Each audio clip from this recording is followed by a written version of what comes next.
Oui, très chers internautes, c'est avec beaucoup de plaisir que vous avez sous les lots et c'est un mingi na binonyo sur vous alaka connecté branché na ba média news oyo émission que demande le peuple et les kananzela ya internet et ndenge ba tumusu ba ko benga na lopoto ya lingala ki et ezane mu pepe ba émission bolana na zela mu pepe mais ngai Lewis Kasonga nazali bongo wana pona ko expliquer ko pesa bino ba actualité surtout makambo ekoleka na kati ya République démocratique du Congo na pesi mbote na ba nyonso o bazali bongo na mboka ya Ongle Sam kuna na États-Unis d'Amérique et pourquoi pas na ba nyonso bazali na fond ya République démocratique du Congo. Là je dis grand merci na papa nanga Jean-Pierre Moutamaï depuis Moujmaï.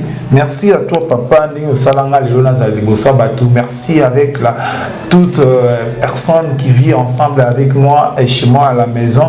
Yo Ebi. Yo Vivarana Nani. Yangona Rolo Mikolo yo. Elle c'est ça l'opposition. Ndeko mbote.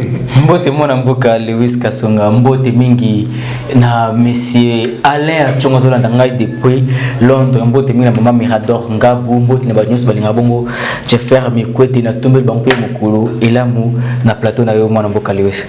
Merci Ndeko Azali bongo journaliste to kolobela mingi likambo Italie oyo et ezeko sala moi makelele na kati ya Congo mais avant tokota na ba point oyo kolobela lelo to pesi les sombote na sponsor numéro 1 ya émission qui demande le peuple Willy Com depuis les États-Unis d'Amérique. Pourquoi pas na maman Jemima Kalonji na ville à Dallas na États-Unis d'Amérique et topé sibino bambote. Merci maman pour na beaucoup soutenir biso na nyonso o toko sala pona RDC mboka na biso nyonso oyo Nzambe atinda biso na kati ya mboko toyaka na makasi na biso te to situba bongo na te tata yango wana nous allons kolobesa évangile ozali koloba tuka mwana mboka liu c'est ça évangile toboti yango ngana lobaka Congo eza patrimoine naturel oyo nzamba pesa biso na botama na certova kaka na za congolais na sala miracle monté na botama na pays oyo eza na plus de 60% ya ba ressources naturelles oyo eza na mokili donc toza na kati ya mboka oyo pinga pe nazali moko ya ba mboka ya oyo enguma mokonzi kinsa en tout cas eza pona nga fierté pesa ngomingi. Merci de faire bo bandenge ya ko parler donc lelo mutu moko ibambo wa l'état a ozongisa ngo après émission il faut bazongisa Lewis il faut bazongisa yoku tobi mutu moko batu nyonso o bayibambo ngaleta parce que émission to kosala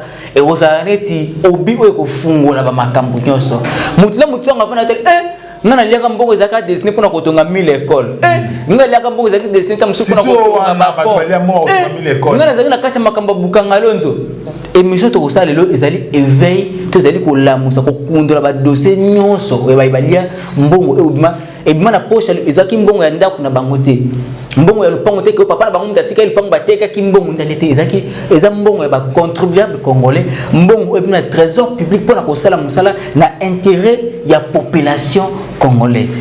Très bien, très chers internautes, qui est l'ombango déjà pour na copie Sabino actualité tous allez nango bongo na mesa na biso rencontre et informateur au azalaki nommé par le chef de l'État il y a moi quelques Nicolo à Kutana lelo bongo na bureau d'âge chambre basse du Parlement déco informateur lelo à Okutanana bureau d'âge ya Assemblée nationale vous allez bongo la chambre basse du Parlement yo au point de vue na yo soit analyse ni sala par rapport à rencontre pona kozonga na mutuna na mwana mboka Lewis Kasonga c'est wala za mutuna te wala za ezali actualité oui point de vue na ngai par rapport à rencontre wana ezali nini baibele kino lelo bazali kondimela na mwana mboka bati lukwebote azaka na Kabila bato belé tout ça la makambo auto les canaux étant que ba numéro na biso za affiché car na même numéro na bato ba message na kota la taille ba numéro tout ça pour na contester to côté le mais la système Kabila et belé bazali ko ça biso que non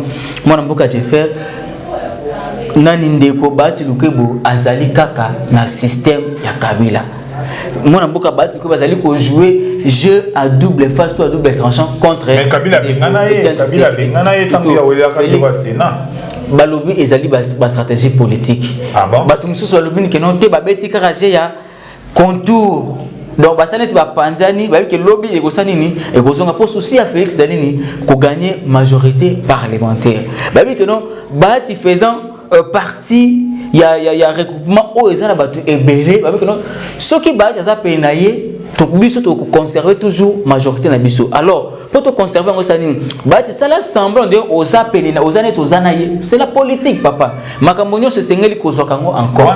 On a selon des bakongolais. Selon des bakongolais, monsieur bazali pour réagir. Yango mo bazali ko senga toujours tata mokonzi ko na biso Félix Fati, azala toujours mayele na mona mboka Bati le Kebo. Bien sûr que PC. On a l'opposition pété. Bien sûr. Bon. Bien sûr qu'après c'est raté. Et puis le lobby azali mutumo azali soifé de pouvoir. Ah bon?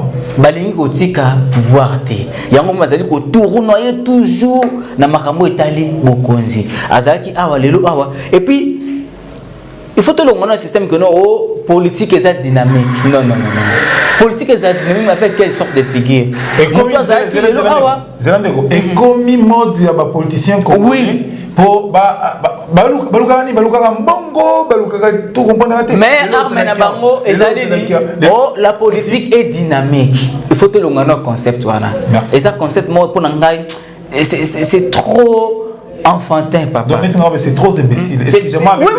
C'est trop imbécile. Papa, ça qui me fait impression, Bazaba éminent professeur, Bazaba éminent docteur. Mais qu'est-ce qu'ils ont pu faire pendant que Bazala qui n'a gestion de la chose publique? Bango Baswa disant professeur. Ce que les gens ont commis qu'on taxé Bango de tous les mots. Même qu'on touche même la personnalité, c'est pourquoi? Parce qu'ils n'ont pas si reflété Baswa disant diplôme. Titre oh ba pesa ka bango 50 master papa tout ça na premier ministre ya ba actipapoté évangélico doctorat soki nani mais à quoi ça servi le pays et servi mboka na eloko nini le pays a été dirigé ba chambre basse ya parlement na biso a été dirigé et pas ba éminent professeur Obeminako nzala nzoko contrôle parlementaire malgré Salema eloko nini et Salema.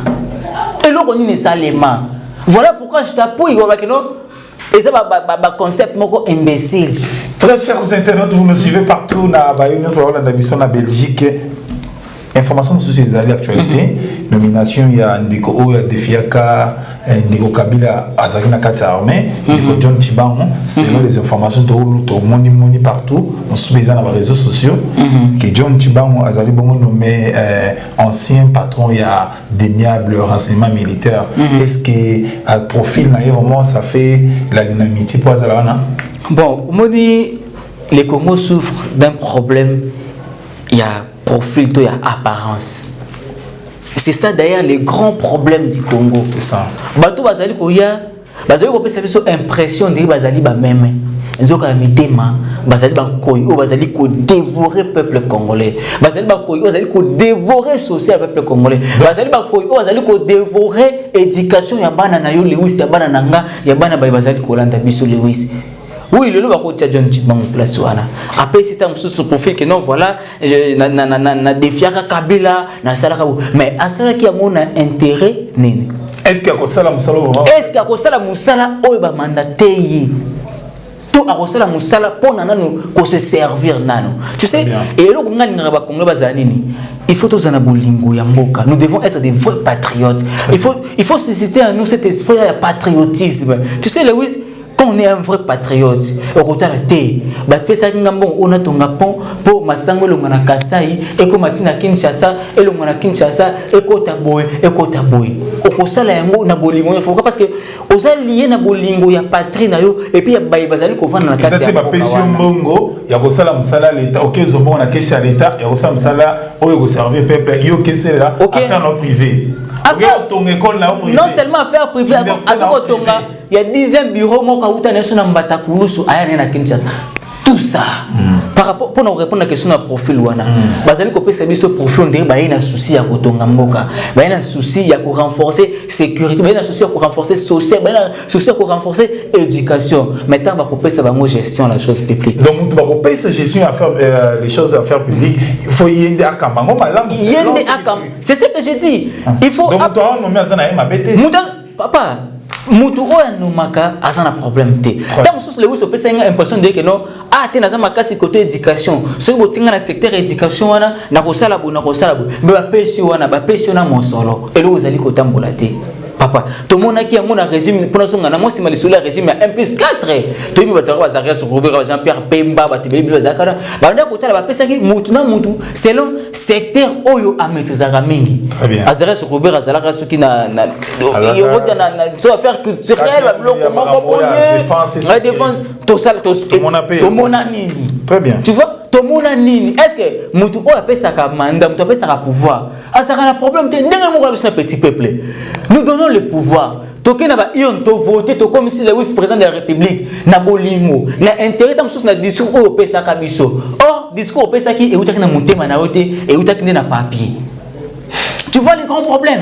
Donc tout ça va discours aux élèves quand on a monté maté et quand on a na boko na papier. Ce que ça les discours aussi na monté manayo pour ton pays, pour ton peuple. Les oui je te dis au moment que non aussi ça coûte quinquennat na yote ba comme tout non diplôme ya mikolo oh en tout cas non nous saluons le ministre de l'éducation en tout cas social non na domaine ya santé non nous saluons les docteurs étaient longondo. Pourquoi? Parce que azana no mutu ya domaine wana ba équipé ba pesier mon solo à moins que non nazala ba infrastructure nyonso o esenga nga pona sala musana nga azusi ko mayele oyo atanga ki na classe até en enjeu likolo até dose ya patriotisme.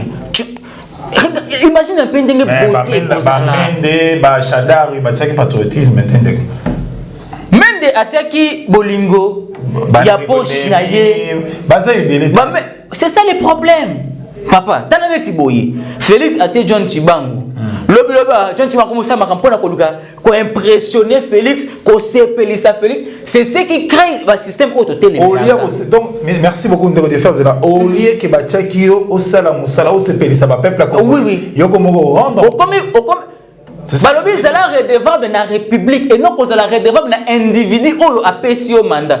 Tu lui donnes le respect azali chef hiérarchie na yo oui mais respect et non yo no ya ka verrier ko s'incliner ka enyo tika musala oya mandaté yo pona yango ndi ya ka ko s'incliner vers ye ndi e ko pesa yo nini respect mais bango azali ko luka yenda za na respect ya mutu ole ke no azana respect ya ba institution to ya ba instance oyo ya za ko kamba système ya FCC c'est d'ailleurs système o ba congolais ebele ba kufe ba Rossi ba kufe ba Thérèse ba te belé pour ne citer que c'est là ba kufe là tout ça nini tout servir Mboka sont redevables à la République et non à la personne qui t'a engagé. La personne qui t'a engagé, papa, le loto lobby a okiko leka. On a connu le tout puissant maréchal Mobutu, c'est ce que Kunkungo de Wazabanga. Aujourd'hui, on parle plus de Mobutu.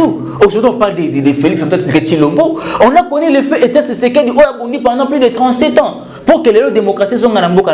Mais aujourd'hui, on ne parle pas d'Etienne Tshisekedi. Aujourd'hui, on parle de béton, papa. C'est pour dire quoi? Etienne Aye a tracé Nzela. A sali politique et à papier pour dire que non, nous désormais, prenons le pouvoir par les voies des urnes. Après avoir conquéri le pouvoir, tout ça la boye, toujours pour le peuple. Est-ce que Bazali Koyana Sim, Batubakoyana Sima Félix, est-ce que vous avez la même vision? Très chers internautes, Napesi, Baïnios, Bazali Mbongo Namboka ya Suisse, Longunia, merci Ngengebo, pour soutenir l'émission, na émission que demande le peuple. Le peuple, les alibons, na posa ya Maï, courant, écolo ya Foufou et Kita, Kopo Amadé, c'est la moins chère. Transport urbain, et c'est quand même valable. Le peuple a na posa garantie en tant qu'ils à 3 mois. Le peuple a alibons, na posa ya Makambo, Oyo.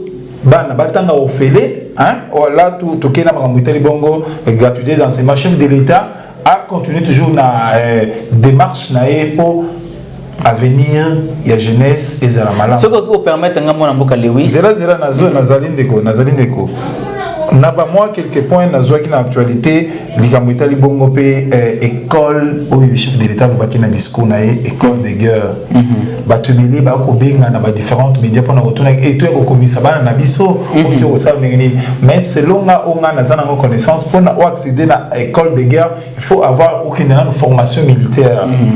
Est-ce que ko sala école de guerre na kati ya République démocratique et ko résoudre problème à est? Vu que les pays est bité dans de divers problèmes affaires aux alliés à la sécurité, ça pourrait. il se pourrait que et occuper ko décanter mon situation mais na kokoma na koyanula mutu na mona mboka Lewis nazonga mo mke par rapport mambo tu koloba émission mona sala no yambaka yo obetaka masolo ya sakomba fufu ya masangu ya mungwa ya nini de komona na se akomi yo olobelaka mingi kaka fufu masangu. Et ça occasion madame pour na nolande ko wana balobaka les ventres affamés n'a point d'oreille de soldat mete kolobate pour dire que tant que na nzala ata ba peso éducation malamu et kokota te ata za na nzala ce qui va dire que non telema kende ko bundela mboka na yo bangula bakoti okozana makasi te. Voilà pourquoi tous allez exhorter le chef de l'État a aussi la partie à socialiste. IDPS, ils allaient mouvement, ils allaient parti, il y a des socialistes. Ils sont là pour défendre, pour faire asseoir les social du peuple congolais. Il y a un autre aussi dans le Konzamboka a martelé makasi na makambuana qui met en kokota social et coval. Social les alignes pour na yo diko. Social les alignes. Oh, social les alignes. Tout ça, on y a quelque part autant ça fait partie du social. Alingi ko ce que junior allié à télé à hôtel mandeni. To ko informer on dit que non na jungu kuna ba rebelle ba koti. To ko informer on dit que non na uru kuna ta mususu kimi koti. To ko informer on dit que non pour junior à télé mité pour na ça musali pour azana nzala. Vous allez comment social les alinini. L'éducation fait partie du social. Colia ça fait partie du social. Même kimia oyo ça fait partie du social. Transport transport ça fait partie kimia nanu oyo moi que non olali ola mukibo. Bon, attends, ça n'a pas même. Bon, voilà, je suis dans la paix, je suis dans la sécurité. C'est l'essentiel. Ça fait partie du quotidien et puis ça fait partie du social et du peuple congolais. Pour la raison que ça n'a pas ce qui école, il y a des guerres, école de guerre. Éco, pallier à problème sécuritaire au Tozanango. Mais évidemment, moi je pense que oui, il faut tous être optimiste. Tout le monde a makambu du bon côté. Tout le monde a makambu. Oh, ils ont gardé pour l'intérêt de la biso. Ce que ça a dit que non, il faut pallier. Il y a un problème tout ça. Les chefs de l'État ont quand même pour qu'ils ne créent école de guerre. Les chefs de l'État ont ça y est. Si et puis nous travaillons en synergie, en partenariat avec la France. Les Français ont battu. Si tu as peut-être collaborer dans l'école où il y a des guerres. Est-ce que nous sommes obligés seulement de travailler en connivence? Il y a France, Italie, école militaire, école de guerre. Mais nous, on n'a pas. Ça fait ça. École militaire, c'est là où se constitue, où se conçoit des stratégies de politique de guerre. Mais quand vous allez associer les Français, est-ce que vous avez un secret politique de guerre? Mais voyons voir. Ngangata formé moi na ndenge nini azaka na secret moko. Je crois avec ma école de guerre moi des ordres aussi là parce qu'on doit former des gens. On doit former des gens. Il y aura une formation. Nathan Mobutu pour répondre à cette question et puis à cette personne. On dit que non. Pourquoi on doit toujours travailler avec des nations étrangères? Très bien. Mobutu manda ko tinda basoda na biso d'esprit wapi na Israël. C'est comme ça formation ta banda ko yana ngo awa. N'est-ce pas que banda ko Israël avec non soda zaïrois to format que ta mususu na terrain boy. N'est-ce pas que banda ko na Israël ba yebaki yango. Et ça na cadre partenariat et ça pour moi personnellement je trouve que non ça va rien influencer sur le plan tactico-stratégique. Il y a sécurité à Mboka na biso. D'ailleurs ça pourra aussi nous servir aussi des leçons, ça pourra aussi nous servir aussi d'exemples, d'expériences plutôt. Il y a quoi est-ce que papa yo kasi ka baonde ba koyiba biso pe to koyiba bangote ba comment ba za maele te papa sikoyo nani azali bongo na qualité ya kokende na école de guerre plutôt pour tous mona ba jeune ba diplôme d'état ba oké ba université mon formation moko ezalité. Est-ce que merci beaucoup mon amboka merci beaucoup merci beaucoup pour la question Lewis merci beaucoup pour la question Lewis autour de ce qui nani et sengeli à école de guerre mutu ya yambo c'est que ko kena école de guerre wana ezali yo Lewis pour ozali congolais non mais ngana sali formation non dans le bio c'est pour dire que non congolais nyonso ozali na originalité congolaise et c'est ngeli ezali ngai yo ndeko ezali ko na biso de sengela biso ko za na 4 école de guerre wana Exactement, au moins, on a sous mutumo comme Jérôme Roi-Carodi Gora. Batia bongo to lingete Lewis. Au moins, on a mutuneti Junior Tankeye. Au moins, on a mutuneti bongo mwana mboka. Toko soye que dans l'école de guerre, à la formation et si bou, to tie peut-être nation de tir, comme appelle nation de guerre, assez peu stratégie na peut tout monde qui Mamadou Ndala, c'est là qui biso. D'ailleurs, je profite aussi pour compatir à la famille de Mamadou Ndala. Lobby déjà le 7 janvier déjà à Kokisa Bongo Balbaka Mubi Bongi ceux qui 7 ans déjà na Sema Belé depuis Bakunda qui on se mona et c'est là ba tout o ba ko l'école de guerre bazala merci na commandement bazala ba vrai patriote ba congolais papa ozana moi là c'est déjà diplômé d'état azali déjà majeur to boy to so ngisa sous na ba armée oyo ya bato na bayela kabiso ba mineur au moins na 15 ans bazana na moralité ya malamu te OK opese ba stratégie de guerre et puis akomi kuna comme na ko piller ko kende ko violer non to ça bato oyo baza animé de bonne volonté à servir mboka mutu ko azali mature sur le plan intellectuel mutu abi que non si je suis là c'est pour acquérir des expériences pour défendre l'intégrité et mboka nanga batu ya bongo de sengena bango mutu oko oh roi Karine raka oh Jérôme Karingere oh no comment c'est yo moko koma te tozana posa bata bongo te tozana posa bata bongo te to posa bata bongo te tiswaka oh lungana ba mikwete ba nsimba batangeye ba batneti ba Sylvain Lukombo batneti ya bongo ozoma ba kombo neti ya bongo ba kombo ya Mangolangu batu ya bongo batu ya bongo nde esinga bango mais il faut que na armée na biso c'est ce que je voulais dire par là pour je suis patriote non j'aime beaucoup la sécurité pour ceux qui batu bazana kimia ndengo to social so mutazana kimia ana bakotanga ofele et ba bakotanga normal to vivre normal ata o melimai au lieu ata ba desu bazana pour kimia izali est-ce que ba jeune fille pour tout ça armée bah toi tu n'as pas bana libani toujours bah armée tu sais pas bana bah jeune fille peut aussi aller à l'armée bah jeune fille bon et bien bah ça n'a que ça ma famille bah ça la paye le côté bah si ça paye ma classe bah kende non la formation militaire comme ça non c'est là dans comment les analystes tout ça ensemble d'endego pour nangai tout ça na bolingo mboka on va prendre des jeunes filles bah ça le côté na kishasa hein quand on est comme la massacre na ba boîte baba ça et là ba ko kende pe formation militaire après oyo tangi azomona qui a continué na ba formation ndé ko kende pe na école de guerre et que ça là ça donnera une image na mboka na biso Congo mutunyo so aza important tout le monde a ba to la comment présidente de l'Assemblée nationale l'armée est mixte hein à ce que je sache armée est en mixte hein non c'est pour dire que maman papa oh bazana bandako ba olanda biso na émission qui demande le peuple zopé banana o ba autour au diplôme d'état tinda bango na armée et puis ba parité moni image na bato ba autour ça na biso 18 ans ba tikliso image avec armée za place sans la armée a place sans la té budget à l'état déco so ba voter ngo 15 milliards. Il va y avoir 9 milliards. Vraiment. Papa, maman, zoa moi na tinda na formation militaire, moins de 26 ans. Il y a un trouvé à Nicolo. Moi, il y a une formation de junior qui est déjà formation militaire pour bosser la mission sécurité. Et puis pour dire que pour nous commenter par rapport à Makambo Koloba, on a tous créé ici que Nambo Cannabis nous s'infiltrer. Voilà la bonne occasion qui se présente. Très bien, merci. C'est l'occasion qui se présente. Aux Arakana souci, il y a côté l'infiltration.